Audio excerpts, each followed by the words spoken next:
દોસ્તો, દુનિયાનો અઘરામાં અઘરો એક સવાલ કરું છું દોસ્તો. આ સવાલનો જવાબ આપવાનો છે. દુનિયાનો અઘરામાં અઘરો સવાલ હો દોસ્તો. આ વિડીયો છેલ્લે સુધી સાંભળજો દોસ્તો.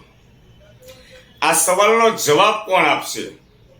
18 વર્ષથી ઉપરના વ્યક્તિ આપશે દોસ્તો. કેમ કે 18 વર્ષ સુધીમાં મનુષ્યની અંદર બધી સમજણ શક્તિ આવી ગઈ હોય, એટલે 18 થી ગમે એવડી એજ હોય એ આપી શકશે. દોસ્તો સમજી લ્યો, ત્રિલોકના નાથ મહાદેવ પ્રસન્ન થયા અને મહાદેવ સવાલ કરે. મહાદેવ એમ કે આ મારો સવાલનો જવાબ કોણ આપશે? જે વ્યક્તિ જવાબ આપે એ વ્યક્તિ બધા મારી સામે આવીને ઉભા રહ્યો.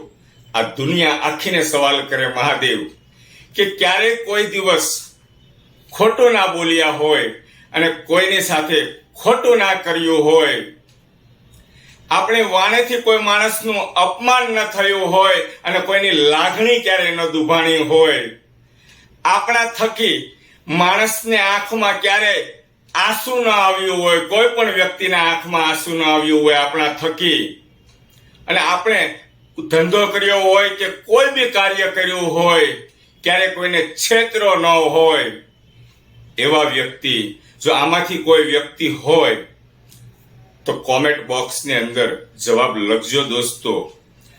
મહાદેવની સામે કોણ ઊભું રહે દોસ્તો?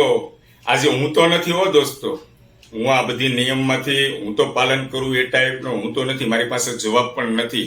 આજે મેં તમને સવાલ કર્યો છે કે ભગવાન ત્રિલોકના નાથ આવીને આપણને સવાલ કરે તો આ ધરતી ઉપરથી, આ દુનિયામાંથી ભગવાનની સામે કોણ ઊભું રહે અને એમ કે આ બધા જ નીતિ નિયમનું મેં પાલન કર્યું છે દોસ્તો.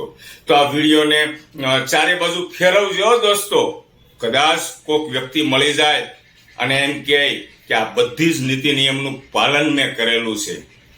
ઓકે દોસ્તો, થેન્ક યુ.